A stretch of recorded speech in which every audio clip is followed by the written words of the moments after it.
Good evening students. आज हम लोग आगे के टॉपिक्स को कवर करेंगे। आज का टॉपिक है आप लोग का chemical reaction of haloalkanes. कौन कौन सी केमिकल रिएक्शंस इसमें होती है और उसका डिटेल मैकेनिज्म भी हम लोग पढ़ेंगे और किन फैक्टर्स पे ये डिपेंड करता है और कब कब ये रिएक्शन होंगी बहुत अच्छे से और कौन से कंडीशंस में ये रिएक्शंस नहीं होंगी। ठीक है, तो जो रिएक्शंस होंगी आपकी मेनली उनको हम आपका तीन उसमें क्या करते हैं, क्लासीफाई करते हैं। नंबर वन आपका आएगा न्यूक्लियोफिलिक सब्स्टिट्यूशन रिएक्शन। इसमें आप इसको हम लोग SN रिएक्शन भी बोलते हैं शॉर्ट में। इसमें आप दो पढ़ोगे, SN1 और SN2 रिएक्शन। ठीक है, उसको भी हम डिटेल में पढ़ने जाएंगे, SN1 एंड SN2। नेक्स्ट है एलिमिनेशन रिएक्शन। ठीक है, एलिमिनेशन E1 और E2, इसको भी आप पढ़ोगे। ठीक है, नेक्स्ट है आपका रिएक्शन विथ मेटल्स। तो चलिए पहला देखते हैं न्यूक्लियोफिलिक सब्स्टिट्यूशन रिएक्शन। न्यूक्लियोफिलिक यानी कि जो न्यूक्लियस लविंग हो, यानी कि न्यूक्लियोफाइल कैसा होगा आपका, नेगेटिव चार्ज कैरिंग स्पीशीज होगा, है ना। ठीक है, nucleophilic substitution reaction SN reaction. देखो ये क्या होता है आपका, ये दो तरीके से होता है। पहला जो होता है आपका SN1 होता है, जिसको हम यूनिमॉलिक्यूलर न्यूक्लियोफिलिक सब्स्टिट्यूशन बोलते हैं। ठीक है, सेकेंड है आपका SN2 बाईमॉलिक्यूलर न्यूक्लियोफिलिक सब्स्टिट्यूशन। ठीक है, SN1 और SN2। SN1 जो होता है उसको हम क्या बोलते हैं, यूनिमॉलिक्यूलर। 1 से याद रखना, SN1 से 1 मीन्स यूनी, 2 मीन्स बाई। ठीक है, तो ये SN2 जो है आपको वो क्या है, बाईमॉलिक्यूलर न्यूक्लियोफिलिक सब्स्टिट्यूशन। अब देखिए कि कैसे होता है यूनिमॉलिक्यूलर। सबसे पहले हम लोग डील करने जा रहे हैं यूनिमॉलिक्यूलर न्यूक्लियोफिलिक सब्स्टिट्यूशन रिएक्शन। इसमें देखिए सबसे पहले क्या होगा आपका, ये 2 स्टेप में होता है। क्या होगा, ये आपके 2 स्टेप प्रोसेस है ये। ठीक, इस 2 स्टेप में सबसे पहला स्टेप जो होता है, पहले आपका जो एल्किल हैलाइड है, ठीक है, हेलो एल्केन्स देख रहे हैं ना, तो जो हेलो एल्केन है उसके बीच में R और X का बॉन्ड क्या होगा, पहले टूटेगा। फर्स्ट स्टेप में क्या होगा, RX का जो बॉन्ड है वो क्या होगा आपका, टूटेगा। जब ये चीज़ होगी तो क्या होगा आपका, ये ज़्यादा इलेक्ट्रोनेगेटिव है, ये शेयर्ड पे इलेक्ट्रॉन को क्या करेगा, अपनी तरफ ले लेगा, खींच लेगा। ठीक है, तो आपका क्या हो जाएगा R+, दैट मीन्स यहाँ पर किसका जनरेशन हो गया, कार्बोकेटायन का। ठीक है, समझ में आ रहा है ना। और ये आपका जो हैलाइड आयन है वो अलग हो गया। ठीक, अब क्या होगा, ये पहला स्टेप होता है और ये स्टेप क्या होता है, बहुत धीरे धीरे होता है। इसको हम इसलिए क्या बोलते हैं, रेट डिटरमाइनिंग स्टेप। क्या बोलते हैं, रेट डिटरमाइनिंग स्टेप इसको बोलते हैं। पहला स्टेप समझ में आया। ये क्या है आपका यूनिमॉलिक्यूलर में। यूनिमॉलिक्यूलर में पहला स्टेप होता है कि कार्बोकेटायन का जनरेशन होता है। कार्बोकेटायन कैसे बनेगा, जब हेलो एल्केन में से आपका क्या होगा, हेलोजन पार्ट टूट के निकल जाएगा, नेगेटिव चार्ज, और आपका R+ रह जाएगा, दैट इज योर कार्बोकेटायन। अब ये R+ है, अब ये क्या हो गया आपका न्यूक्लियोफाइल, इसके पास क्या होगा, आसानी से जाकर जुड़ जाएगा। बात समझ में आ गया है ना। ठीक, ये कैसे सेंटर हो गया, ये इलेक्ट्रोफिलिक हो गया। इलेक्ट्रोफिलिक यानी कि ऐसा चीज उसके पास आकर जुड़ना चाहिए जो कि इलेक्ट्रॉन कैरी करे। इलेक्ट्रॉन कैरी कौन कर रहा है यहाँ पर, न्यूक्लियोफाइल कैरी कर रहा है। न्यूक्लियोफाइल का मतलब क्या होता है, जो न्यूक्लियस लविंग हो, जिसको पॉजिटिव चार्ज अच्छा लगे। तो यहाँ पर R+ और आपका Nu- यानी कि आपका एल्किल और आपका न्यूक्लियोफाइल का यहाँ पर क्या होगा, कॉम्बिनेशन होगा, जुड़ जाएंगे ये, और ये कैसा होगा आपका, ये फास्ट स्टेप होगी। ठीक है, ये समझ में आया। अब आइए इसकी कैरेक्टरिस्टिक्स में, जैसे कि हमने पहले बताया ये 2 स्टेप प्रोसेस है। काइनेटिक्स ऑफ रिएक्शन को अगर आप देखते हो तो इसका जो रेट होता है केवल और केवल एल्किल हैलाइड पर निर्भर करता है। किस पर निर्भर करता है, एल्किल हैलाइड पर निर्भर करता है, ये न्यूक्लियोफाइल पर निर्भर नहीं करता है। ठीक है, इसलिए इसका ऑर्डर ऑफ रिएक्शन क्या हो गई, इसका ऑर्डर ऑफ रिएक्शन क्या हो गया, ऑर्डर ऑफ रिएक्शन इसका 1 हो गया, क्योंकि ये केवल और केवल किस पर डिपेंड कर रहा है, आपका एल्किल हैलाइड पर निर्भर कर रहा है। सेकेंड, मॉलिक्यूलैरिटी क्या होगी इसकी, 1। हमने क्या बताया था, यूनिमॉलिक्यूलर। यूनिमॉलिक्यूलर मीन्स, अच्छा ठीक है, दैट मीन्स मॉलिक्यूलैरिटी इज 1। ठीक, उसके बाद देखिए ये रेट इंडिपेंडेंट है। Rate is independent of the concentration of nucleophile. भाई जाहिर सी बात है, जब ये एल्किल हैलाइड पर निर्भर कर रहा है इसका रेट, तो न्यूक्लियोफाइल के कॉन्सेंट्रेशन से इसको कोई भी फर्क नहीं पड़ेगा। ठीक है, कार्बोकेटायन का इंटरमीडिएट बनता है।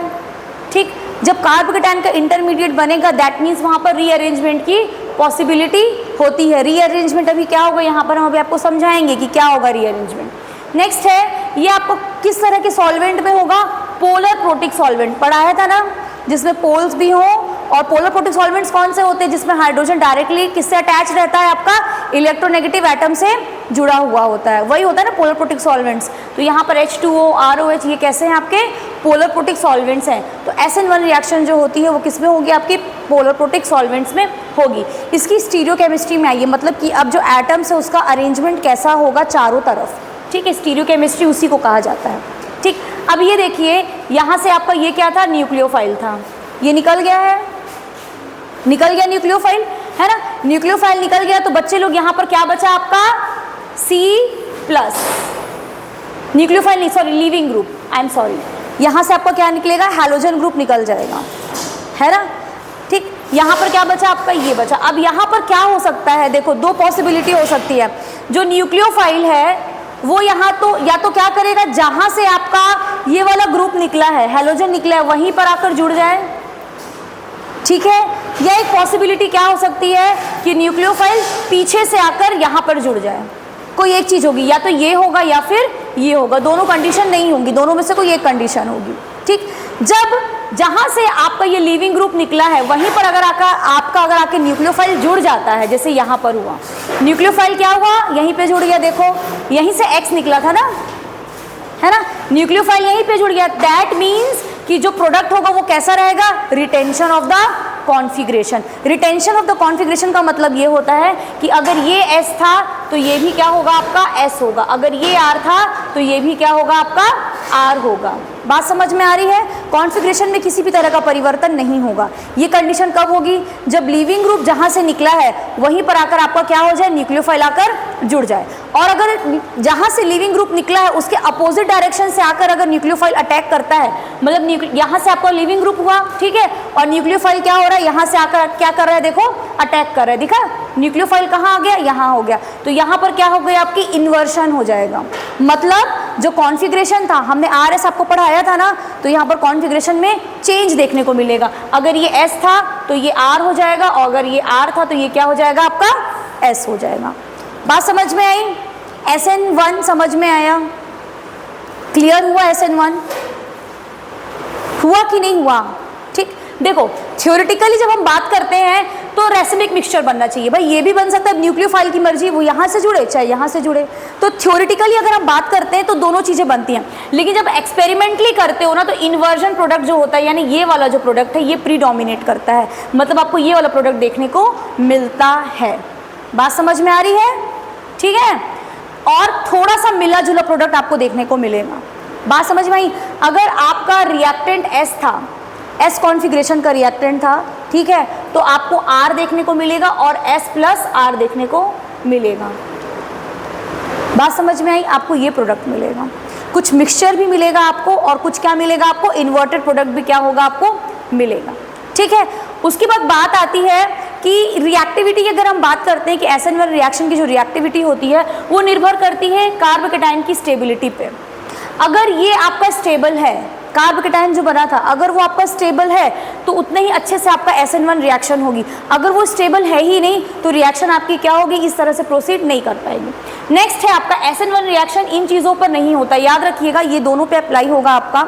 SN2 भी अभी पढ़ाएंगे। जो sp2 हाइब्रिडाइज्ड कार्बन्स होते हैं ना, उनमें आपका ये रिएक्शन नहीं होती है। ये देखिए आपका विनाइल हैलाइड क्या होता है? विनाइल हैलाइड वो होता है जिसमें आपका हैलोजन ग्रुप उस कार्बन से जुड़ा हो जो कि डबली बॉन्डेड कार्बन हो, वही होता है ना विनाइल हैलाइड, पढ़ाया था ना, है ना। उसके बाद एराइल हैलाइड भी वही होगा। एराइल हैलाइड यानी कि ऐसा आपका हैलाइड ग्रुप जो डायरेक्टली आपका एराइल ग्रुप से क्या हो? जुड़ा हुआ हो, है ना। ठीक है, यहाँ पर आपकी बात आती है ब्रेड्स रूल का वॉयलेशन। तो ब्रेड्स रूल क्या होता है? ब्रेड्स रूल ये कहता है कि जब ब्रिजिंग होती है, ब्रिजिंग में आपका, ठीक है, ब्रिजिंग में आपका डबल बॉन्ड नहीं होगा। जब ब्रिज बनते हैं, जैसे कुछ कंपाउंड्स होते हैं जिसमें ब्रिजिंग होती है, तो ब्रिज में आपके डबल बॉन्ड्स नहीं बनते हैं, तो इसीलिए आपका SN1 रिएक्शन जो होती है यहाँ पर भी नहीं होगी। इन कंडीशंस में SN1 रिएक्शन नहीं होगी, याद रखिएगा। 3-4 चीज़ें बताई हैं, याद रहेगा। एक बार SN2 बताते हैं, उसके बाद फिर दोनों फटाफट रिवाइज करा देंगे अगर कहोगे तो। अगर समझ में आएगा तो हम फिर आगे एलिमिनेशन रिएक्शन पे बढ़ेंगे, ठीक है।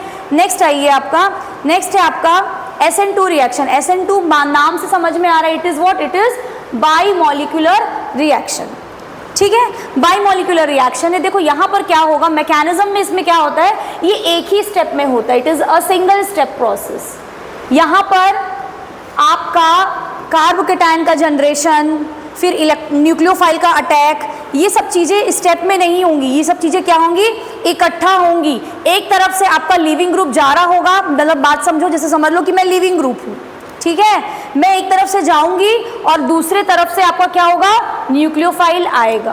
बात समझ रहे हो, दो दरवाजे हैं ना यहाँ पर, ठीक है। तो ये मान के चलो कि जो आपका ये होता है, आपका बाइमोलिकुलर रिएक्शन होती है, उसमें एक तरफ से आपका जो हैलोजन ग्रुप है वो एक तरफ से जाता रहता है और दूसरी तरफ से क्या होता है, न्यूक्लियोफाइल आ रहा होता है। बात समझ में आ रही है, इसमें कार्बोकेटायन नहीं बनेगा, ठीक है, ये दो स्टेप में नहीं होगा, ठीक है। तो ये बात आई कि अब इसका रेट की बात करते हैं। रेट क्या होता है आपका, रेट जो होगा आपका एल्किल हैलाइड पर भी निर्भर करेगा और आपका न्यूक्लियोफाइल की कॉन्सेंट्रेशन पर भी डिपेंड करेगा। ये हमने SN1 में नहीं देखा था, SN1 में क्या था, केवल एल्किल हैलाइड पे ही क्या हो रहा था, रेट डिपेंडेंट हो रहा था, लेकिन यहाँ पर न्यूक्लियोफाइल पर भी निर्भर करेगा और आपका एल्किल हैलाइड की कॉन्सेंट्रेशन पर भी ये डिपेंड करेगा। तो इसका ऑर्डर ऑफ रिएक्शन क्या हो जाएगा, दोनों पर डिपेंड करे, order of reaction will be 2, मॉलिक्यूलैरिटी भी क्या होगी इसकी 2 होगी, ठीक। उसके बाद जो मैंने बताया यहाँ पर कार्बोकेटायन का फॉर्मेशन नहीं होगा, ठीक है। ये किस में होंगे, आपके पोलर एप्रोटिक सॉल्वेंट्स में होंगे। किस में होंगे, पोलर एप्रोटिक सॉल्वेंट्स में होंगे। बताया था ना, पोलर प्रोटिक सॉल्वेंट्स और पोलर एप्रोटिक सॉल्वेंट्स, ठीक है। पोलर एप्रोटिक सॉल्वेंट्स में क्या होता है, केवल cations are getting solvated, cations और एनायंस दोनों का सॉल्वेशन नहीं होता है, बताया था ना, ठीक है। और पोलर प्रोटिक सॉल्वेंट्स क्या होते हैं, जिसमें हाइड्रोजन आपका डायरेक्टली जुड़ा होता है इलेक्ट्रोनेगेटिव एटम से, इसमें ऐसा नहीं होता है। तो ये जो आपका SN2 रिएक्शन होती है, ये किस में होती है, आपकी पोलर एप्रोटिक सॉल्वेंट्स में होती है। अब देखो यहाँ पर कैसे होगा, ये आपका क्या है, this is your leaving group, ये ग्रुप आपका क्या होगा, टूट टूट कैसे क्या होगा, निकलेगा, ठीक है। और एक तरफ से आपका क्या है, ये आपका है न्यूक्लियोफाइल, एक तरफ से ये न्यूक्लियोफाइल आएगा। तो जाहिर सी बात है, अगर मैं इस दरवाजे से निकलूंगी तो इस दरवाजे से कोई नहीं आएगा, जिसको आना होगा वो क्या करेगा, पीछे दरवाजे से आएगा, ठीक है। तो यहाँ पर देखो क्या होता है, जिस तरफ से आपका लिविंग ग्रुप जा रहा है उसके अपोजिट वाले तरफ से क्या होता है, आपका न्यूक्लियोफाइल आएगा। तो यहाँ पर 100% क्या होगा, इन्वर्शन होता है। क्या होगा, इन्वर्शन होगा, 100% इन्वर्शन। मतलब अगर ये S था तो ये क्या हो जाएगा, R हो जाएगा, और ये अगर R था तो ये क्या हो जाएगा, आपका S हो जाएगा। क्यों हो जाएगा, क्योंकि जिस तरफ से लीविंग ग्रुप जा रहा है उसके अपोजिट डायरेक्शन से क्या आ रहा है, आपका न्यूक्लियोफाइल आ रहा है, ठीक है ना, ठीक। उसके बाद रिएक्टिविटी की अगर हम बात करते हैं कि SN2 की रिएक्टिविटी जो होती है स्टेरिक हिंड्रेंस पे बहुत निर्भर करती है। अगर स्टेरिक हिंड्रेंस बहुत ज़्यादा, स्टेरिक हिंड्रेंस का मतलब होता है बल्कि ग्रुप, जो बहुत बड़े बड़े ग्रुप, ब्रांचिंग वाले ग्रुप, अगर ऐसे ग्रुप जुड़े हुए हों आपके, ठीक है, ठीक है, इस तरह के अगर बल्कि ग्रुप जुड़े होते हैं तो वो क्या, उसकी रिएक्टिविटी क्या होगी, आपकी इन्वर्सली प्रोपोर्शनल होगी। रिएक्टिविटी और towards SN2 reaction is inversely proportional to the steric hindrance, ठीक है। और electrophilicity of the carbon attach to the halogen, जितना ज़्यादा इलेक्ट्रोफिलिक रहेगा, यानी कि जितना अच्छे से वो क्या रहेगा, आपका पॉजिटिव रहेगा, आपका क्या, जो यहाँ पर ये है कार्बन, ये जितना ज़्यादा पॉजिटिव रहेगा उतना ज़्यादा ये न्यूक्लियोफाइल कैसा होता है, नेगेटिव होता है, वो उतनी ज़्यादा से क्या करेगा, अपनी तरफ उसको अट्रैक्ट करने की कोशिश करेगा। तो इसमें जो जुड़े हुए ग्रुप होते हैं इनका भी बहुत ज़्यादा योगदान होता है, ठीक है। उसके बाद याद रखिएगा, एलील और बेंजिल हैलाइड्स जो होते हैं SN2 रिएक्शंस दिखाते हैं। एलील हैलाइड कौन सा होता है, जिसमें हैलोजन ग्रुप उस कार्बन से जुड़ा होता है जिसके बाद वाला कार्बन क्या होता है, डबली बॉन्डेड होता है, वही होता है ना एलील हैलाइड्स। बताया था, एलील हैलाइड बनाया था और विनाइल हैलाइड्स भी बताया था जब शुरू किया था चैप्टर। विनाइल हैलाइड्स क्या होते हैं, जिसमें halogen group doubly bonded carbon से डायरेक्टली जुड़ा होता है, ठीक है। एलील हैलाइड्स कौन से होंगे, एलील हैलाइड्स वो होते हैं जिसमें आपका हैलोजन ग्रुप उस कार्बन से जुड़ा हुआ है जिसके बाद वाला कार्बन क्या है, डबली बॉन्डेड है। उसी तरह से आपका बेंजिल हैलाइड्स भी होते हैं। बेंजिल हैलाइड में क्या होगा, आपका हैलोजन ग्रुप उस कार्बन से जुड़ा होगा जिसके बाद वाला क्या रहेगा, आपका बेंजीन रिंग से जुड़ा हुआ है। बात समझ में आ गई। तो ये बहुत अच्छा SN2 रिएक्शन दिखाते हैं। कैसा रिएक्शन शो करेगा, इस तरह का अगर आप ग्रुप देख रहे हो तो it will show the SN2 reaction, ठीक है। और याद रखिएगा, जिस तरह से आपका SN1 रिएक्शन आपको विनाइल हैलाइड और एराइल हैलाइड में देखने को नहीं मिल रहा था, उसी तरह से आपको SN2 रिएक्शन इसमें भी देखने को नहीं मिलेगी। मतलब कुल मिलाकर बात अगर कही जाए, एक छोटा सा नोट कि SN1 और SN2 रिएक्शन जो होती है वो sp2 हाइब्रिडाइज्ड कार्बन पर नहीं होती है। sp2 हाइब्रिडाइज्ड कार्बन का मतलब क्या हो गया? जो डबल बॉन्डेड कार्बन है, ऐसा कार्बन जो कि डबल बॉन्ड बना रहा है और उसके साथ ऐसा कोई हैलोजन ग्रुप जुड़ा हुआ है, तो वहाँ पर ना SN1 होगा और ना वहाँ पर SN2 रिएक्शन होगी। बात समझ में आ गई? और ये देखिए यहाँ पर क्या है आपके, कैसे ये बल्कि ग्रुप जुड़े हुए हैं, तो बल्कि ग्रुप होने से क्या होता है आपका, ये रिएक्शन का रेट क्या होगा? घटता है, तो ये रिएक्शन आपकी नहीं होगी। बात समझ में आया? SN1 और SN2 समझ में आया सबको? बताइए, नहीं समझ में आया तो एक बार रिपीट कर देंगे। I will do the revision for you. सबको समझ में आया? जिसको समझ में नहीं आया जस्ट रेज योर हैंड्स। अच्छा, आपको नहीं आया, क्या समझ में नहीं आया बेटा? SN1 में आप नहीं आए थे ना, चलो ठीक है, देखो एक बार SN1 जल्दी से देखेंगे ना।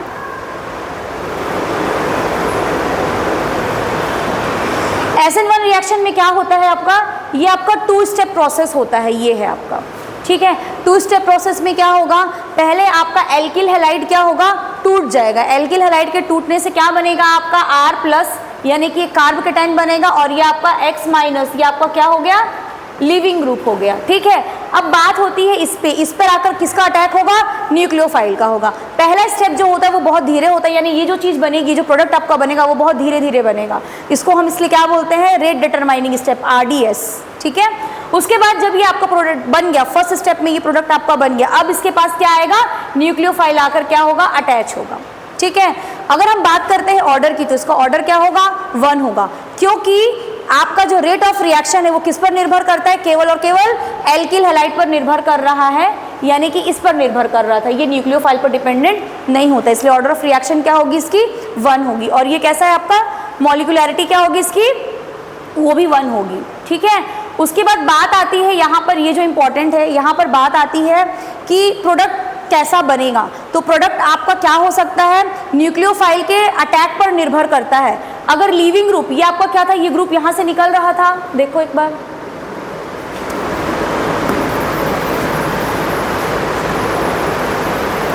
देखो इसको बता रहे हैं, ठीक है।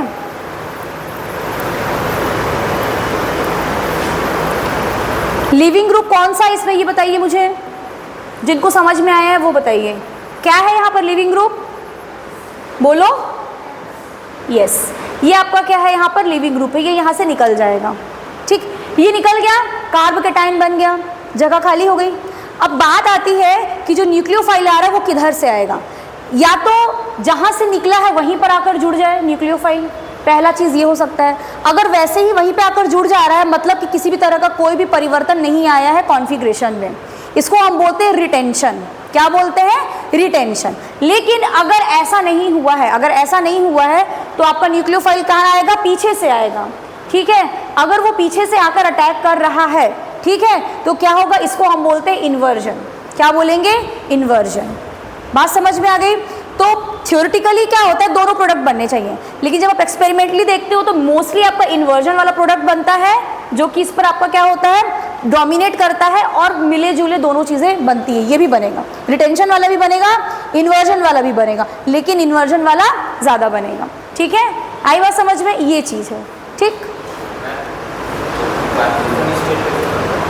ट्रांजिशन स्टेट इसमें नहीं आएगी, ट्रांजिशन स्टेट इसमें यही होगी कि इसमें केवल कार्ब केटाइन का जनरेशन होगा, this is only your transition, आप ये समझ सकते हो। हाँ, अच्छा SN2 की बात कर रहे हो, अच्छा SN2 का ट्रांजिशन स्टेट ये है, पेंटा कोऑर्डिनेटेड, यानी कि आपका जो कार्बन है, कार्बन कैसा होता है आपका, टेट्रावैलेंट होता है। यहाँ पर कैसा बन रहा है आपका, पेंटा कोऑर्डिनेटेड, यानी कि 5 तरफ से जुड़ा हुआ है कार्बन, इसीलिए ये आपका क्या होता है, अनस्टेबल होता है। बात समझ में आ रही है, 5 तरफ से कैसे जुड़ा हुआ है आपका, 4 तो वो ग्रुप थे ही जिसके साथ ये जुड़ा हुआ था, ठीक है। अब ये पूरी तरह टूट नहीं पाता है, उसके पहले ही ये आना क्या करता है, शुरू कर देता है, जो मैंने आपको एग्जांपल दिया। मतलब मैं यहाँ से निकल रही हूँ, मैं लिविंग ग्रुप हूँ, और उधर से कोई एंट्री कर रहा है, दोनों चीज़ इकट्ठा हो रही होती है, बात समझ में आई? तो ये इसका क्या कहलाता है, आपका ट्रांजिशन स्टेट कहलाता है, क्योंकि अब इसके बाद ये डायरेक्टली किस में कन्वर्ट हो जाएगा, प्रोडक्ट में कन्वर्ट हो जाएगा। और ये स्टेट कैसी होगी आपकी, अनस्टेबल होगी, है ना, तभी ना प्रोडक्ट का फॉर्मेशन होगा। अगर ये स्टेबल होगा तो प्रोडक्ट थोड़ी बनेगा। बात समझ में आ गई, क्लियर है? ठीक, आगे बढ़े, चलिए आगे बढ़ते हैं। अगर आप जनरली अगर ये देखना चाहो, एक सिंपल सा वो है comparison, SN1 reaction poor nucleophiles में देखने को आपको मिलेगी, जैसे H2O है, ROH है, ठीक है, ये पोलर प्रोटिक सॉल्वेंट्स में होते हैं।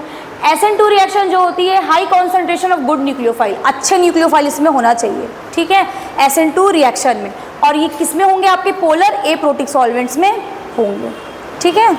चलो आगे देखो क्या होगा, देखो ये रिएक्शन को लिखते जाना ना, नाउ कीप ऑन राइटिंग, इसको लिखना शुरू करो। देखो क्या करना है, ये कैसा है आपका कंपाउंड, दिस इज, सिर्फ मैं हेलोजन की बात कर रही हूँ, मैंने मोनो डाई ट्राई हेलो पढ़ाया था आपको, ये कैसा है आपका अभी मोनो हेलो कंपाउंड है ना, केवल एक हेलोजन ग्रुप जुड़ा है। जब इसका आप रिएक्शन एक्वस सोडियम हाइड्रोक्साइड से करते हो तो कुछ नहीं होगा, इस Cl की जगह क्या हो जाएगा आपका, ये ग्रुप निकल गया, और OH आपका क्या है यहाँ पे, OH इज योर न्यूक्लियोफाइल, तो यहाँ पर OH आपका आ जाएगा। बात समझ में आई? उसी तरह से जब आप डाई हेलो लोगे, याद रखना जब डाई हेलो आ गया यहाँ पर, तो यहाँ पर 2 OH नहीं आएगा, यहाँ पर क्या हो जाएगा आपका CH3COH, ये प्रोडक्ट बनेगा। इस चीज को याद रखिएगा, जब मोनो हेलो रहेगा तो क्या होगा आपका, एल्कोहल बनेगा, ठीक है, फिर यहाँ पर क्या बना आपका, कीटो बनेगा। बात समझ में आई? ठीक, और अगर 3 है, ट्राई हेलो है, तो यहाँ पर क्या बनेगा आपका, एसीटेट आयन भी बनेगा, CH3COO, सोडियम एसीटेट का आयन का फॉर्मेशन होगा, इसलिए इन तीनों को लिखिए।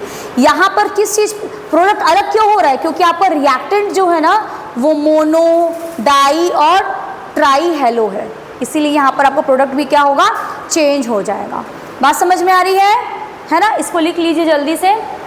उसके बाद देखिएगा यहाँ पर रिएक्शन ऑफ एल्किल हैलाइड, जब हम रिएक्शन करेंगे एल्किल हैलाइड का NaNO2 और KO2 से, तो क्या होगा आपका जो नाइट्रो वाला ग्रुप होता है ना, ये वाला NO2 ग्रुप जो होता है, तो यहाँ पर क्या होगा आपका ONO, यहाँ पर ऑक्सीजन के साथ बॉन्डिंग होगी आपकी एल्किल ग्रुप की, ठीक है। बात समझ में आई? जब आप NaNO2 और KNO2 की बात कर रहे हो, सोडियम नाइट्राइट और पोटेशियम नाइट्राइट की बात कर रहे हो, तो जब आप इससे इसका रिएक्शन कराते हो एल्किल हैलाइड का, तो यहाँ पर आपकी जो बॉन्डिंग होगी R की और किसकी होगी, ऑक्सीजन की बॉन्डिंग होगी यहाँ पर, ठीक। वही अगर आप सिल्वर नाइट्रेट से कराते हो, नाइट्रेट नहीं नाइट्रो है ना, तो उसमें क्या होगा आपका कि यहाँ पर जो बॉन्डिंग होगी वो किससे होगी, आपकी R और N के बीच में बॉन्डिंग होगी। बात समझ में आई? तो ये क्या प्रोडक्ट होगा आपका, एल्किल नाइट्राइट, और ये क्या होगा, नाइट्रो एल्केन। प्रोडक्ट क्या हो गया, चेंज हो गया। एम्बिडेंट लिगेंड्स पढ़ाया था ना, ठीक है, तो ये आपका क्या करेगा, डिपेंड करता है कि आपने यहाँ पर कौन सा रिएजेंट ले रखा है, उसके आधार पर यहाँ पर प्रोडक्ट भी क्या होगा, चेंज हो जाएगा, ठीक है। उसके बाद नेक्स्ट देखिए, reaction of alkyl halide with NaCN, sodium cyanide, potassium cyanide और सिल्वर साइनाइड। जब आप इससे इसका रिएक्शन कराओगे तो क्या होगा, जब आप पोटेशियम साइनाइड या सोडियम साइनाइड से एल्किल हैलाइड का रिएक्शन कराते हैं तो आपको सिंपल क्या मिलेगा, मेजर प्रोडक्ट क्या मिलेगा आपको, एल्किल साइनाइड, यानी कि कार्बन से ही क्या होगी, बॉन्डिंग होगी एल्किल ग्रुप की। लेकिन यही रिएक्शन जब आप सिल्वर साइनाइड से कराते हो तो जिस तरह से यहाँ पर आपको चेंज देखने को मिला था ना, तो यहाँ भी आपको क्या है, आइसोसाइनाइड देखने को मिलेगा, एल्किल आइसोसाइनाइड का फॉर्मेशन होगा। याद रखना यहाँ सिल्वर वाले में भी क्या आया आपका, N से बॉन्डिंग हुई, और यहाँ भी आपका सिल्वर आया तो किससे बॉन्डिंग हो गई, N से बॉन्डिंग हो गई। इतना याद रखना, शॉर्टकट अगर याद रखना है तो। बात समझ में आई? प्रोडक्ट क्या हो गया आपका, चेंज हो गया। इसको लिख लीजिए, इस तरह के रिएक्शंस पूछे जाते हैं कि क्या प्रोडक्ट बनेगा, ये बनेगा कि इनमें से कोई नहीं बनेगा कि दोनों बनेंगे। बात समझ में आ रही है? ये रिएक्शंस इंपॉर्टेंट है। रिएक्शन समझ में आई आप लोगों को? चलो इसको लिखो।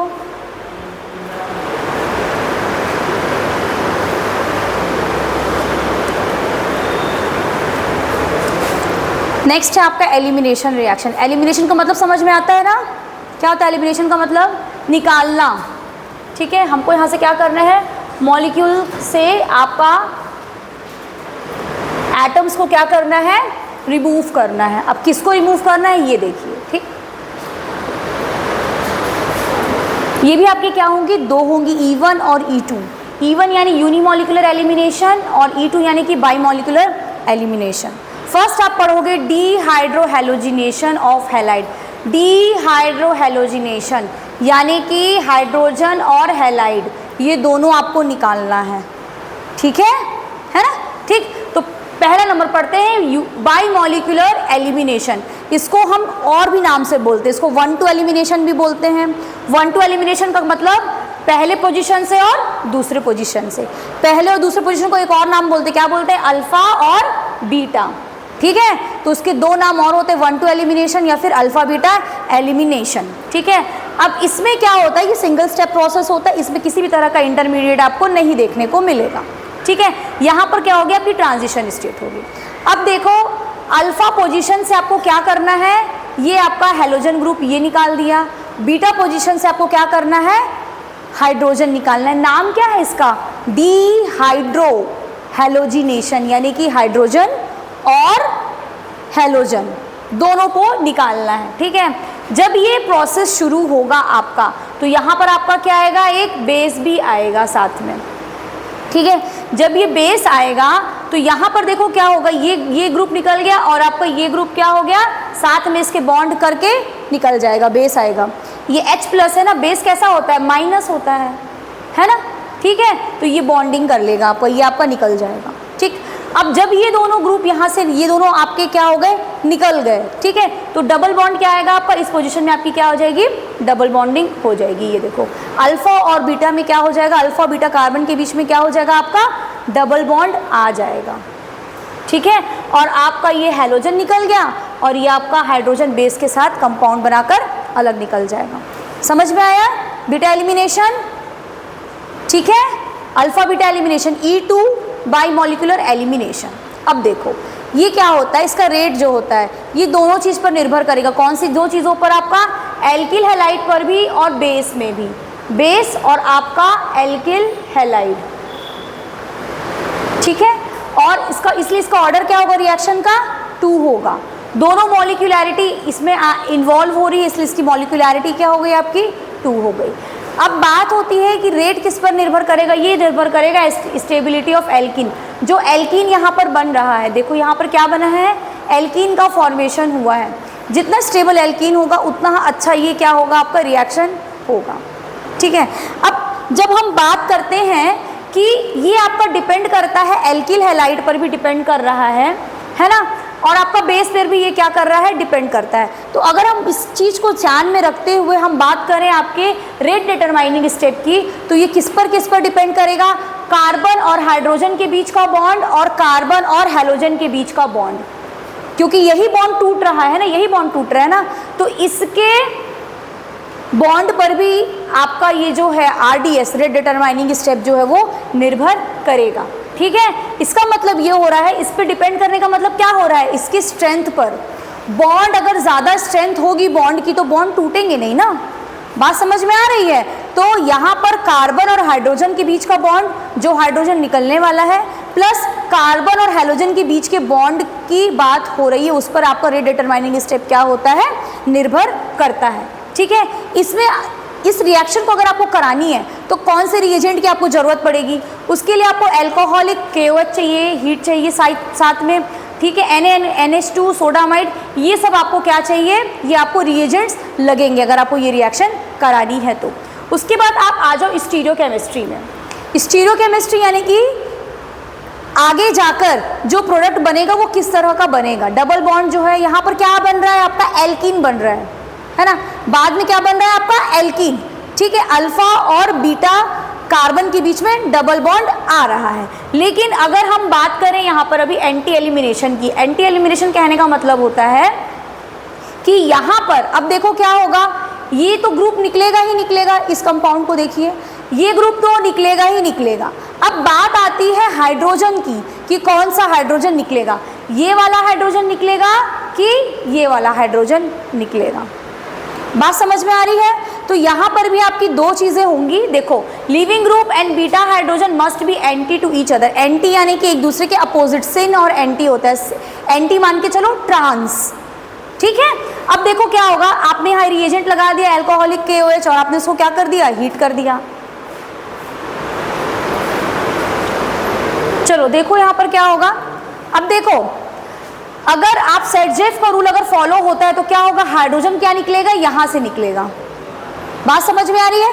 अगर हाइड्रोजन यहाँ से निकलेगा यानी कि डबल बॉन्ड क्या आएगा आपका, इस कार्बन और इस कार्बन के बीच में क्या आएगा, डबल बॉन्ड आएगा, तब आपका ये क्या बनेगा, मेजर प्रोडक्ट बनेगा। लेकिन अगर आप हॉफमैन की बात करते हो, अगर हॉफमैन रिएक्शन होती है तो हॉफमैन रिएक्शन में क्या होगा, यहाँ से आपका हाइड्रोजन निकलेगा। तो इसको अगर हम 1 2 3 नाम दे दें, इसको कार्बन नंबर 1, इसको 2, इसको 3 और इसको 4 दे दें, तो अगर हम सेटजेफ का देखते हैं तो C2 और C3 के बीच में डबल बॉन्ड हमको देखने को मिलेगी। अगर हम हॉफमैन की बात करते हैं तो हॉफमैन में क्या होगा, आपका C1 और C2 के बीच में डबल बॉन्ड आपको देखने को मिलेगा, ठीक है।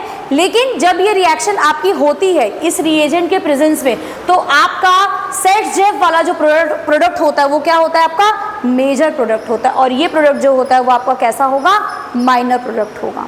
मतलब सबसे ज़्यादा जो एलिमिनेशन होगा, ठीक है, हाइड्रोजन का एलिमिनेशन, भाई हैलोजन तो एक ही है उसको हमने निकाल दिया, हाइड्रोजन का जो एलिमिनेशन होगा वो आपके C3 से होगा, ठीक। उसके बाद जब आप इसको देखते हो तो यहाँ पर भी दो कंडीशन हो जाएगी, क्या होगी, आपकी सिन की, आपकी सिस की होगी और ट्रांस की होगी। मतलब या तो यहाँ पर ये दोनों ग्रुप आपके क्या होंगे, ट्रांस में होंगे, या तो ये दोनों ग्रुप क्या होंगे, आपके सिस में होंगे। बात समझ में आई? क्योंकि आपका डबल बॉन्ड किसके बीच में है, C2 और C3 के बीच में है, और दोनों एंड में क्या है आपका, दो मिथाइल ग्रुप लगे हुए हैं। तो क्या वो दोनों मिथाइल ग्रुप सिस में रहेंगे कि दोनों क्रॉस होकर ट्रांस में जाएंगे? बात समझ में आ गई?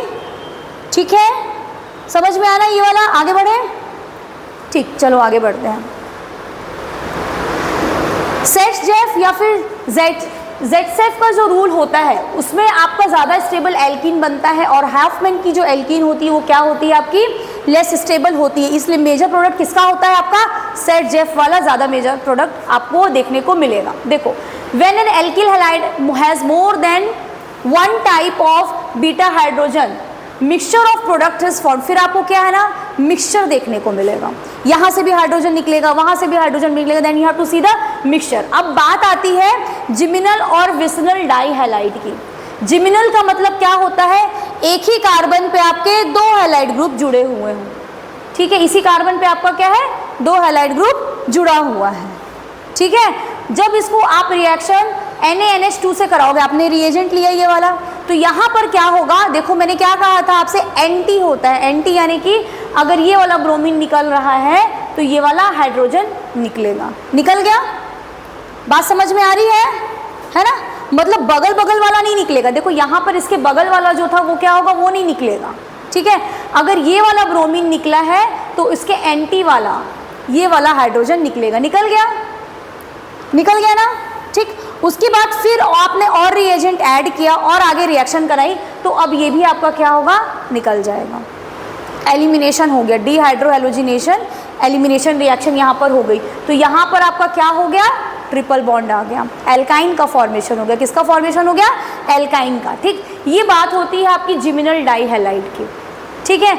यहाँ पर देखो, जिमिनल डाइहैलाइड, जब आप यही सेम रिएजेंट आपने लिया है, वही रिएक्शन कराए हो, तो आपको क्या मिलेगा, वही प्रोडक्ट आपको देखने को मिलेगा, ठीक है। उसके बाद जब बात आती है विसिनल डाइहैलाइड की, विसिनल का मतलब होता है बगल बगल वाले कार्बन में, बगल बगल वाले कार्बन में आपका क्या जुड़ा हुआ है, आपका हैलाइड ग्रुप जुड़ा हुआ है। अगल बगल वाले कार्बन में, एक ही कार्बन पे नहीं है, बगल बगल वाले कार्बन में। तो ऐसे में क्या होगा कि ये भी हटेगा, ये भी हट जाएगा, ये भी हट जाएगा, और ये भी, सब के सब हट जाएंगे, है ना। और आखिरी में आपका क्या है, ये प्रोडक्ट बन जाएगा। दोनों के बीच में क्या आ गया, आपका ट्रिपल बॉन्ड आ गया। समझ में आया? इजी है ना, क्लियर है, ठीक, क्लियर हुआ ना? आगे बढ़े, कोई डाउट तो नहीं है? चल ठीक।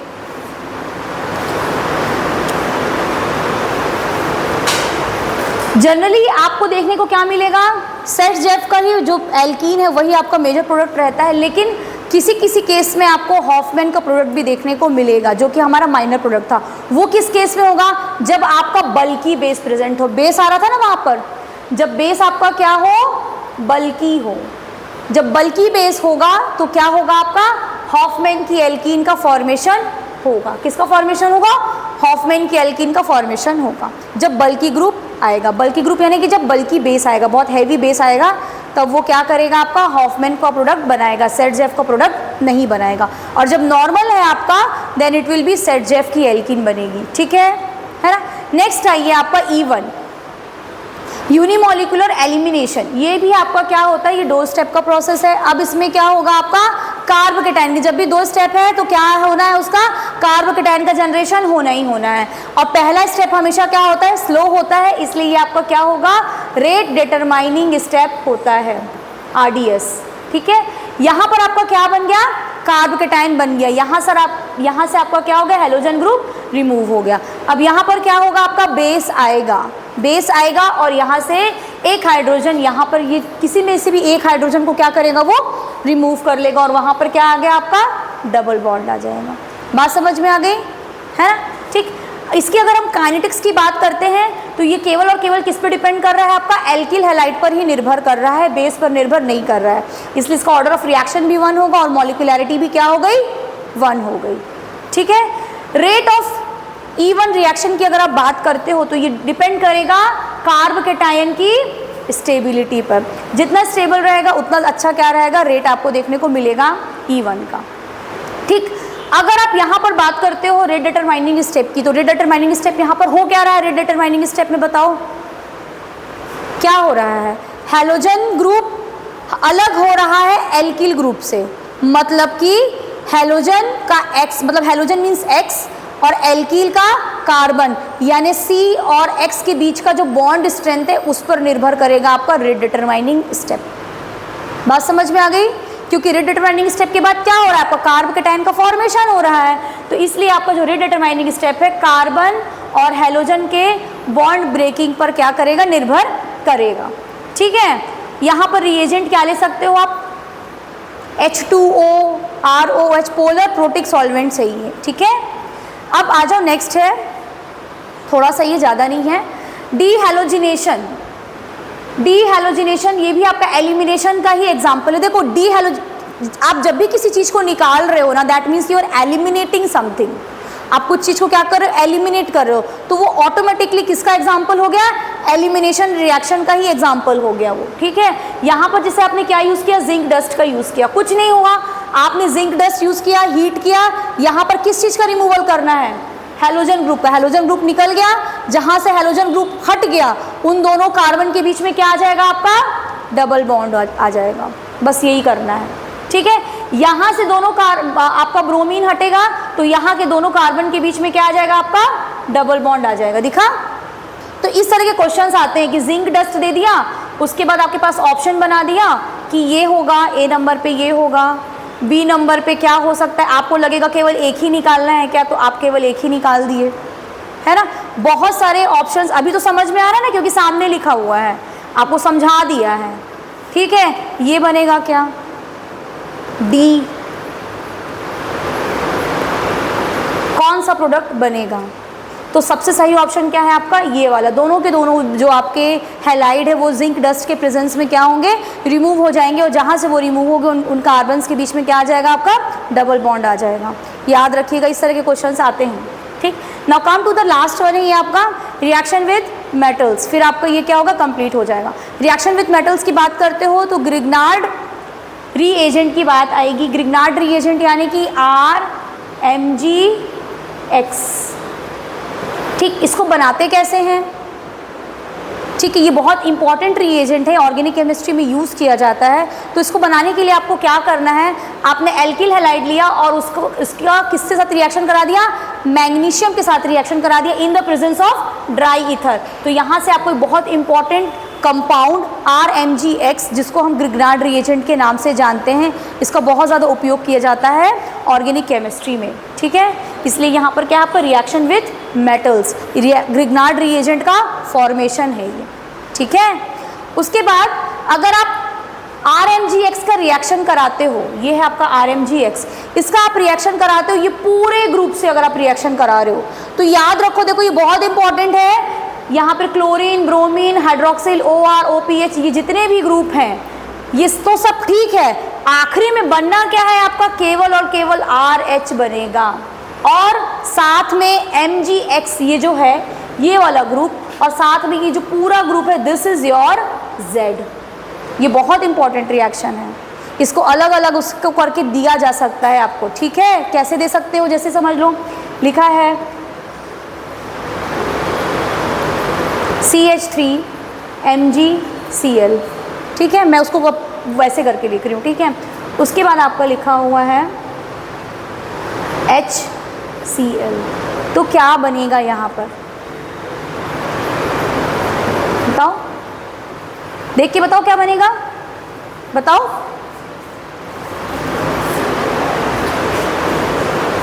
बात समझ में आई? तो ये ना आपकी इसको क्या कर सकता है, ये यहाँ पर अलग अलग ग्रुप्स को रख सकता है।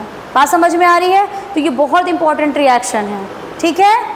बस याद रखना आखिरी में केवल इसकी और इसकी क्या होनी है, बॉन्डिंग होनी है, RH बनेगा, और बाकी पूरा जितना कचरा सब इकट्ठा हो जाएगा, ठीक है, जो रिमेनिंग पार्ट है। नेक्स्ट आइए मेथड ऑफ प्रिपरेशन ऑफ हेलोएरिन्स में कैसे बनाएंगे हम लोग हेलोएरिन्स फ्रॉम एरोमेटिक हाइड्रोकार्बन्स। देखिए यहाँ पर जब आप लुईस एसिड के प्रेजेंस में बेंजीन का क्या कराते हो, हेलोजिनेशन कराते हो, तो यहाँ पर आपको क्या मिलेगा, हेलोएरिन मिलेगा, ठीक है। X क्या है आपका, क्लोरो, ब्रोमो, आइडो, ये सब आपके क्या है, X है यहाँ पर, ठीक है। उसके बाद नेक्स्ट है फ्रॉम बेंजीन डायज़ोनियम सॉल्ट, इसका नाम एक और है आपका सैंडमेयर रिएक्शन, ये इंपॉर्टेंट है। सैंडमेयर रिएक्शन, सैंडमेयर रिएक्शन के लिए आपको दो चीज़ें याद रखनी है कि यहाँ पर बेंजीन का डायज़ोनियम सॉल्ट N2Cl ये रहेगा, और ये किसके प्रेजेंस में होगा, Cu2Cl2 या फिर Cu2Br2। मतलब कहने का ये है कि यहाँ पर जिस चीज़ को आपको जोड़ना है वो रिएजेंट यहाँ पर आपका रहेगा। अगर आपको यहाँ पर क्लोरीनेशन कराना है then you have to take Cu2Cl2। यहाँ पर आपको अगर ब्रोमिनेशन कराना है तो आपको देखना है Cu2Br2। बात समझ में आई है ना? वहाँ पर ये आपका क्या होगा, जाकर ये आपको यहाँ पर अटैच हो जाएगा और आपका N2 अलग हो जाएगा और HCl अलग निकल जाएगा। ये रिएक्शन समझ में आ रही है? देखो कैसे ये रिएक्शन समझ में आया कि नहीं, ये बताइए पहले। देखिए ये क्या है, आपका डायज़ोनियम सॉल्ट है बेंजीन का, ठीक है। इसके हमने रिएक्शन किससे कराई है, चलो ये वाला कराते हैं, Cu2Br2, ठीक है। ये रिएक्शन करानी है तो हमें क्या करना है, सबसे पहले आपको ये क्या है, आपका हेलोजिनेशन कर रहे हैं हम, हेलोएरिन बना रहे हैं।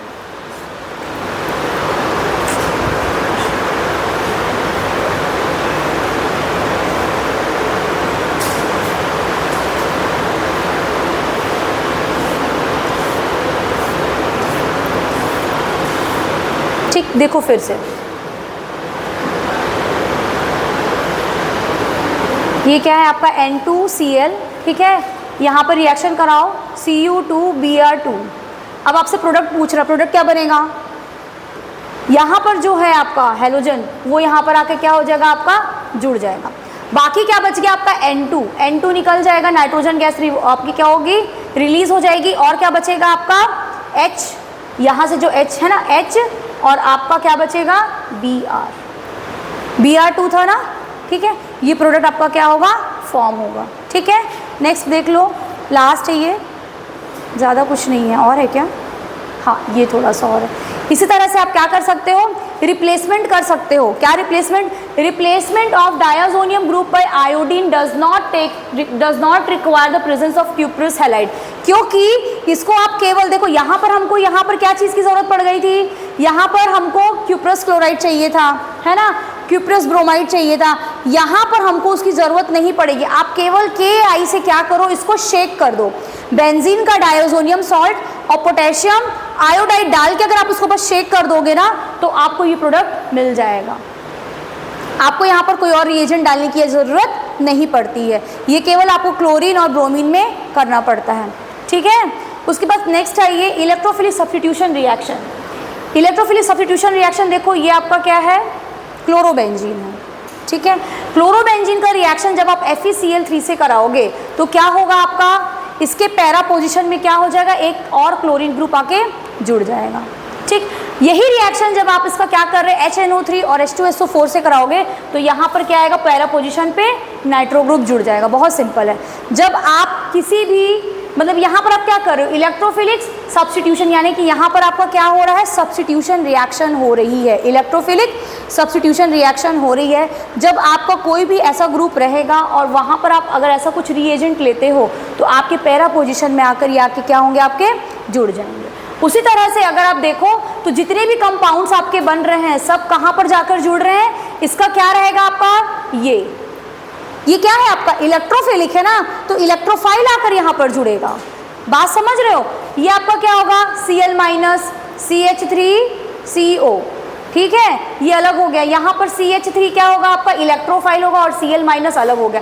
तो यहाँ पर बात किसकी हो रही है, इलेक्ट्रोफिलिक सब्स्टिट्यूशन की हो रही है ना। तो ये जो आपका CH3 वाला ग्रुप है वो क्या करेगा, यहाँ पर आकर पैरा पोजीशन पे जुड़ जाएगा। बात समझ में आ रही है, ठीक। उसी तरह से यहाँ पर भी देखो क्या होगा, HSO3 और क्या रहेगा आपका OH-, ये आपका क्या है, प्लस है, ठीक है। तो ये ग्रुप क्या करेगा, पैरा पोजीशन पे जाकर आपका जुड़ गया और ये ग्रुप आपका क्या हो गया, अलग हो गया। बात समझ में आ रही, आपको इसको तोड़ना है, मैं आपको तोड़ना सिखा रही हूँ यहाँ पर, किसको तोड़ोगे कैसे, बात समझ में आई। और जितना भी सब्स्टिट्यूशन हो रहा है कहाँ हो रहा है, पैरा पोजीशन में, ऑर्थो मेटा पैरा। ग्रुप के बाद जो ग्रुप यहाँ पर जुड़ा हुआ है, ठीक है, उसके बाद का जो तुरंत पोजीशन होगा उसको क्या बोलते हैं हम, ऑर्थो। ये भी ऑर्थो, ये भी ऑर्थो, ये क्या हो गया, मेटा हो गया और ये भी मेटा हो गया और ये क्या हो गया आपका, पैरा पोजीशन हो गया। तो जितनी भी सब्स्टिट्यूशन हो रही है वो कहाँ होगी, आपकी पैरा पोजीशन पे होगी, ठीक है। नेक्स्ट है ये, नेक्स्ट देखो क्या है, न्यूक्लियोफिलिक सब्स्टिट्यूशन रिएक्शन। देखो जनरली क्या होता है ना, जो एराइल हैलाइड्स होते हैं ना वो आपका इलेक्ट्रोफिलिक सब्स्टिट्यूशन देते हैं। जैसे अभी हम पहले पढ़ा, अभी हमने क्या पढ़ा, इलेक्ट्रोफिलिक सब्स्टिट्यूशन रिएक्शन हमने पढ़ी, ठीक है, वो बहुत आसानी से देते हैं वो। लेकिन क्यों देते हैं इलेक्ट्रोफिलिक सब्स्टिट्यूशन रिएक्शन, क्योंकि उसके अंदर इलेक्ट्रॉन की क्या होती है, आपकी डेंसिटी होती है, तो इलेक्ट्रोफाइल आके बहुत आसानी से क्या होता है वहाँ पर जुड़ जाता है। लेकिन जब आप बात करते हो न्यूक्लियोफिलिक सब्स्टिट्यूशन रिएक्शन की, यानी न्यूक्लियस वाला, ऐसा कोई जो कि आपका कैसा हो, आपका न्यूक्लियोफिलिक हो, यानी कि Nu- जो ऑलरेडी नेगेटिव है, उसके बेंजीन रिंग कैसी है आपकी, उसके अंदर इलेक्ट्रॉन के क्लाउड्स हैं, पाई बॉन्ड्स हैं, वो ऑलरेडी नेगेटिव ही हो रखा है, ठीक है। अब उसके पास आप एक नेगेटिव वाला ला रहे हो, क्योंकि ये किसकी बात हो रही है, हम न्यूक्लियोफिलिक सब्स्टिट्यूशन की बात कर रहे हैं। तो ये जो होता है ये बहुत रिएक्टिव नहीं होता है, बहुत लेस रिएक्टिव होते हैं ये। बात समझ में आ रही है, इलेक्ट्रोफिलिक सब्स्टिट्यूशन रिएक्शन बहुत आसानी से देगा ये, लेकिन न्यूक्लियोफिलिक सब्स्टिट्यूशन रिएक्शन ये आपको बहुत आसानी से नहीं देता है। बात समझ में आई, ठीक है, क्योंकि नेगेटिव नेगेटिव क्या होगा, वो रिपेल करने की रिपेल करता है, ठीक। क्योंकि आपका कार्बन और जो आपका हैलोजन है उसके बीच में कैसा बॉन्ड हो जाएगा, आपका पार्शियल डबल बॉन्ड हो जाएगा, है ना। जैसे आपकी बेंजीन रिंग होती है, ये बेंजीन रिंग है, यहाँ पर आपने क्लोरीन ग्रुप जोड़ रखा है, तो आपको पता है कि ये पाई बॉन्ड्स क्या होते हैं, घूमते रहते हैं, तो इनके बीच में भी जो बॉन्ड होगा ना वो थोड़ा सा क्या होगा, डबल बॉन्ड टाइप का हो जाएगा, तो उसको तोड़ना क्या है, संभव नहीं है। बात समझ में आ रही है, ये एक इसका मेन रीज़न है जिसके कारण ये बॉन्ड नहीं टूटता है। उसके बाद बात आती है हाइब्रिडाइजेशन की, तो जितना ज़्यादा S कैरेक्टर होगा बॉन्ड लेंथ क्या होगी आपकी, घट जाएगी और बॉन्ड की स्ट्रेंथ क्या होगी, बढ़ जाएगी, है ना। तो यहाँ पर जितने भी कार्बन आपके जो रहते हैं वो कैसे हैं आपके, इसको फेवर नहीं करने वाले हैं, ठीक है, इसलिए न्यूक्लियोफिलिक सब्स्टिट्यूशन रिएक्शन नहीं होती। लेकिन अगर आप बात करो तो ये हो सकता है जब कोई स्ट्रॉन्ग इलेक्ट्रॉन विड्रॉइंग ग्रुप जुड़ा हुआ हो, यानी कोई ऐसा ग्रुप जुड़ा हुआ हो जो आपकी बेंजीन की रिंग से इलेक्ट्रॉन को क्या कर रहा है, खींच रहा है, और उसके पास इलेक्ट्रॉन की क्या कर रहा है, कमी कर रहा है। जब उसके पास इलेक्ट्रॉन की कमी होगी तब वो यहाँ पर आकर क्या करेगा, आपको न्यूक्लियोफाइल आके क्या कर सकता है, जुड़ सकता है। बात समझ में आ रही है कि कौन से कंडीशन में होगा। देखो, nucleophilic aromatic substitution reaction can occur when strong electron withdrawing groups are present at ortho or para position। बात समझ में आई, with respect to the halogen atom. देखो ये आपका क्या है, हेलोजन एटम है, है ना। Ortho, Meta, para, para position पे आपका कौन सा ग्रुप प्रेजेंट है, इलेक्ट्रॉन विड्रॉइंग ग्रुप प्रेजेंट है ना। ये क्या करेगा, इलेक्ट्रॉन को खींचेगा, इलेक्ट्रॉन को खींचेगा तो ये आसानी से क्लोरीन जो है वो क्या करेगा, निकल जाएगा और उसकी जगह आपका जो OH ग्रुप है वो आ जाएगा। लेकिन ये तब होगा जब यहाँ पर आपका इस तरह का ग्रुप प्रेजेंट हो। कैसा ग्रुप प्रेजेंट हो, इलेक्ट्रॉन विड्रॉइंग ग्रुप प्रेजेंट होना चाहिए। कौन सी पोजीशन पे प्रेजेंट होना चाहिए, ऑर्थो पे और पैरा पे, ऑर्थो पे हो या फिर पैरा पोजीशन पे हो। देखो यहाँ पर, देखो यहाँ पर और अच्छे से होगा। देखो यहाँ पर इलेक्ट्रॉन विड्रॉइंग ग्रुप है ये, ठीक है, ऑर्थो पे भी है और पैरा पे भी है ये ग्रुप। बात समझ में आई। तो यहाँ पर आपका ये रिएक्शन होगी। अगर ये ग्रुप नहीं जुड़े होंगे ना तो ये रिएक्शन नहीं होगी, संभव नहीं है, क्योंकि इलेक्ट्रॉन को ये क्या कर रहे हैं, खींच नहीं पा रहे हैं, ठीक है। फिर ये देखो यहाँ पर भी हो जाएगी, यहाँ तो 3-3 ग्रुप ऐसे जुड़े हुए हैं, ठीक है, ठीक। ये फिर लास्ट है आई थिंक, और है क्या, थोड़ा सा और है बस, ठीक, थोड़ा सा है, आई नो, थोड़ा सा पेशेंस रखो, ठीक है, थोड़ा सा है, फिर क्वेश्चंस कराएंगे नेक्स्ट क्लास में तो ये चीज़ें क्लियर होंगी, ठीक। नेक्स्ट देखो, aryl halide without electron withdrawing. देखो अगर यहाँ पर देखो, यहाँ पर किसी भी तरह का इलेक्ट्रॉन विड्रॉइंग ग्रुप है क्या, नहीं है, नहीं है ना, तो यहाँ पर रिएक्शन नहीं होगी। बात समझ में आ रही है, इलेक्ट्रॉन विड्रॉइंग ग्रुप है ही नहीं तो यहाँ पर रिएक्शन नहीं होगी, ठीक है। चलो आगे देखो, शॉर्ट में बता दे रहे हैं। देखो ये है आपका फिटिक रिएक्शन। फिटिक रिएक्शन में क्या होता है, जब आप एराइल हैलाइड लेते हो, एराइल हैलाइड के प्रेजेंस में आपको सोडियम और ड्राई ईथर के प्रेजेंस में इस रिएक्शन को करानी, तो आपका क्या बन जाएगा, बाइफिनिल बन जाता है, ठीक है। उसी से मिलता जुलता है आपका Wurtz Fittig reaction. Wurtz Fittig reaction में क्या होगा आपका, आपने यहाँ पर एराइल हैलाइड लिया और एल्किल हैलाइड लिया, ठीक है। अब ये दोनों क्या होंगे, निकल जाएंगे और ये दोनों की क्या हो जाएगी, आपकी बॉन्डिंग हो जाएगी। बात समझ में आई, ठीक। उसी तरह से आपका एक और बाइफेनिल भी बनेगा और RR भी बनेगा। बात समझ में आ रही है। ये खुद से भी कंबाइन करेगा, एक और मोल रहेगा इसका, इसका भी बनेगा, RR भी बनेगा और फेनिल और R भी कंबाइन करके बनेंगे। ये आपके पॉसिबल प्रोडक्ट्स है, लेकिन सबसे ज़्यादा प्रोडक्ट जो है आपका ये वाला बनेगा, ठीक है। नेक्स्ट है पॉलीहेलोजन कंपाउंड्स, फिर ये लास्ट हो गया, फिर ख़त्म है ये, ठीक। पॉलीहेलोजन कंपाउंड्स यानी कि जब एक से ज़्यादा हेलोजन ग्रुप प्रेजेंट होता है तो ऐसे कंपाउंड्स को हम क्या बोलते हैं, आपके पॉलीहेलोजन कंपाउंड्स बोलते हैं। जैसे क्लोरोफॉर्म, अब थोड़ा इंटरेस्ट आएगा। क्लोरोफॉर्म क्या होता है, क्लोरोफॉर्म सूंघने से क्या हो जाता है, सूंघोगे नहीं, दोनों दूसरे को सूंघाने में यकीन करते हो, बेहोश हो जाएगा ना, ठीक है, हाँ ठीक है। तो क्या होता है, देखो ये एनेस्थेटिक आपका होता है। क्लोरोफॉर्म ऑक्सीडाइज हो जाता है एयर के प्रेजेंस में, तो वो क्या करता है, आपका बहुत एक्सट्रीमली पॉइजनस गैस फॉस्जिन जिसको हम बोलते हैं उसका फॉर्मेशन करता है। ये है आपका फॉस्जिन, ठीक। उसी तरह से आपका आइडोफॉर्म है, ये तो क्लोरोफॉर्म था, ये आइडोफॉर्म है। क्लोरोफॉर्म पता था ना, क्यों जी, ओ आइडोफॉर्म का क्या काम है बताओ तो, आइडोफॉर्म से क्या होगा, क्लोरोफॉर्म में तुमको पता है, हाँ जी, आइडोफॉर्म बताइए। इधर देखो, ये एंटीसेप्टिक में यूज करते हैं हम लोग एज एन एंटीसेप्टिक, ठीक है।